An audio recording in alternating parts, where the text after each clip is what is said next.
Welcome back. Still watching the newsroom. A very special interaction lined up for you with Manish Kumar, CIO of ICICI Prudential Life Insurance. Manish, good afternoon. Thank you so much for your time. Great chatting with you. This time we are having this chat after a long while. Manish, talk to us about how are you analyzing the investing landscape? And I'm talking about debt and equity. Both you manage almost $30 billion across these two sides of the market. Let's talk equity first. In terms of valuations, the quality of earning which have been coming last couple of quarters, the way various managements you interact with have been talking about the numbers, and talk to us about your thoughts there. Thanks, Ajay. A very good afternoon, and thank you for inviting me to this show and giving me this opportunity. So let me give you some perspective on how we are looking at the equity markets and also on the investing landscape. So as far as equity markets are concerned, I don't think I'll be adding value to you by saying that, look, they're at an all-time high and that the valuations are on the higher side, because all of us know that this liquidity-driven rally is something which we have been observing for last 15 months, thanks to extensive easing being done by central bankers globally. And that is how valuations are on the higher side. However, there are certain finer points I wish to highlight here. One, inflation, as we all know, has been running on the higher side. While most of us track CPI, which is running at 6% plus, WPI, which is actually more an indicator of the inflation which the companies are witnessing or experiencing, that is running at 12%. And we all know inflation actually leads to earnings upgrades. Typically, in a high inflationary environment, there will be companies who will be reporting better and better numbers, and high WPI is actually a sign of better purchasing power in the hands of the companies. So in a way, that is how we have got tailwinds in the earnings estimates for the overall corporate sector, led by commodities, of course. Second,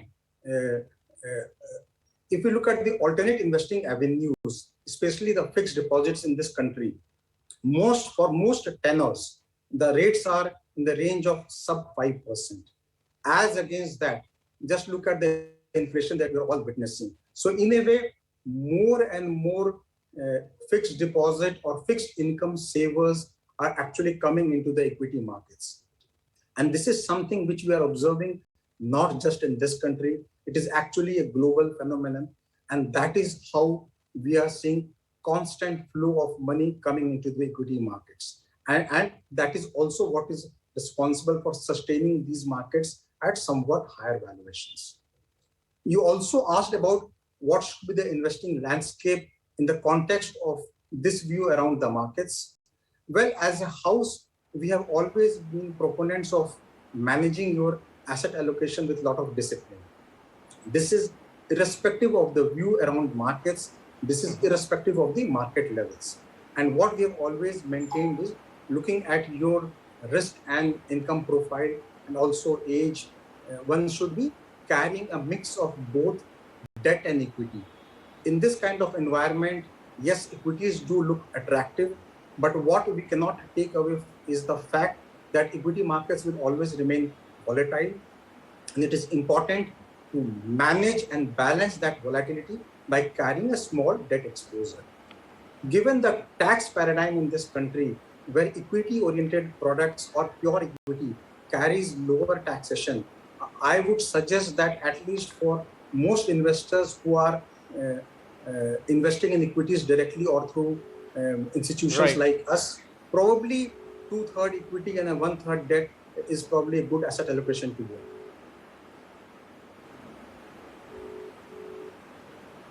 Right.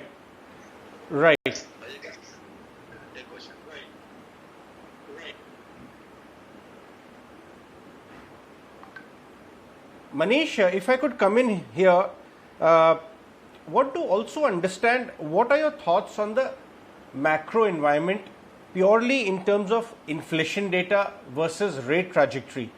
Because not only is it important for the debt market, it also has bearings on the equity side. And also murmurs in the global has been mixed. So initial bump up, do you see a case for a bit hardening of the yields here back home because pricing power is coming back? How would that be taken by the market? Do you think it will be taken positively? And then medium to long term, do you see that the major pause in the rates is over? It's a very interesting and a very important question, Ajay. And let me throw some perspective here. See, if you look at the inflation data points, not just in India, but globally, including in the US, they have been surprising negatively, which means the actual inflation data points are coming higher than what was originally expected or priced for. However, most central bankers are actually willing to look through that, calling it as a transient phenomenon. Our belief is that it may be partly transient because of supply bottlenecks, but there is a structural component as well. And the only reason why the central bankers have been delaying that tightening or tapering is because they wanted a proper normalization of their respective economies. Our belief is that come September, we'll start hearing talks around tapering. In fact, in the September Fed meet, there is a likelihood that they may come with a plan of gradual tapering, which may start from early calendar 2022. Likewise, in India, while CPI has been surprising negatively, we have seen a fairly easy stance by our central bank, and understandably so. However, as and when the signals will start coming from the US, all other countries, including India, will also start responding in a similar fashion. So is there a case for gradual tapering and tightening? Answer is yes. Are we expecting interest rates to go up gradually in the medium term? That answer is also yes. Excellent. Manish, for a moment, let's put the market participants hat on you purely on the equities side. It has been on average, the index, of course, is higher above the 16,000 mark. But if you look deeper, one would see large section of financials haven't done anything for the last 6 to 8 months. Some large conglomerates, petroleum technology conglomerates, have been range bound. It's been a metals and say mid-caps run rally. If you could help us understand, where do you see margin of safety in this kind of a market? Sure, your asset portfolio construction would be purely on individual companies, but you could, some broad brush, if you could help us understand the areas which should look attractive on margin of safety versus valuation and earnings, and areas where a touch of frothiness is emerging. So I think when we are looking at say mid cap or small caps versus certain large cap names or themes that you just mentioned, we need to have the time horizon in mind. So if you look at the last 6 months, you will find that the mid caps and small caps as a space have done much better than some of the leading companies, including the large caps. But if you go back last year, some of the names that you were probably referring to had done extraordinarily well, right? So they had rallied by more than 100% in a matter of just few months. So what happens is, typically whenever a market rally starts, initially it starts with the leaders and some of the bigger companies rally, and then typically it is followed by the mid caps and the small caps, and that is how the market breadth widens.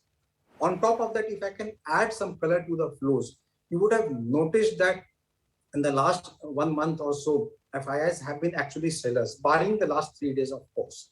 And typically, FIIs, when they sell the holdings where they have maximum weight, and those are typically the large cap holdings. On the other hand, domestic institutions have been buyers, and many of them have been receiving money in the so-called flexi cap or multi-cap funds. So naturally, because of that, there has been more strength in the mid and small caps. On top of that, one phenomenon which we all know and are aware of is the fact that retail investors have been extremely active in the financial markets, and they typically also tend to trade more in that space. So this is how, and this is why you are observing this kind of behavior, where initially the large caps did well, And in the last 6 months, the mid and the small caps have done better. So coming to where we see margin of safety, we believe that yes, there are certain large caps where there will be greater margin of safety, but it is not going to be just a function of your market cap. I think the overall construct of the business, the resilience, and your ability to deliver predictable returns quarter after quarter and year after year will matter more. So some of the sectors like technology, in a way, you can say right now, even FMCG, which has not participated as much in the rally, they can actually act as good defensives at the current point in time. Right. Very quickly, Manish, you are a unique position because of your really long-term horizon, being insurance money, true long-term. If there are a lot of investors coming into the market with the same kind of long-term, because they know that the chances of losing money over the long-term in equities fall as your horizon goes higher. What kind of asset allocation would you advise to somebody?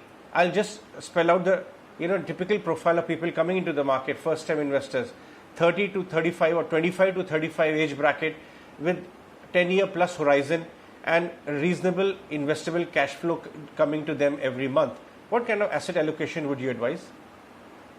So first of all, if the profile of investors is young, then what it means is their ability to take risk is high.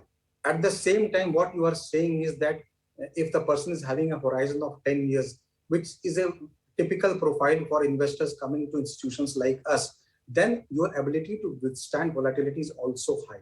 So naturally, it is good to carry a equity-oriented portfolio. So that is point number one. Second, why it is important to carry an equity-oriented portfolio, we also have to understand that right now, valuations is not on our side. It is certainly on the higher end of the range that you historically observed. So it is good to balance that exposure or portfolio with some kind of debt exposure. And that is why I mentioned this earlier as well, that probably a 2/3 equities and a 1/3 debt is a good starting point, given that you are having a 10-year kind of horizon. All right, Manish, always wonderful chatting with you. Thanks so much for your inputs today as well. With that, it's a wrap on the show. Thanks very much for watching. Goodbye.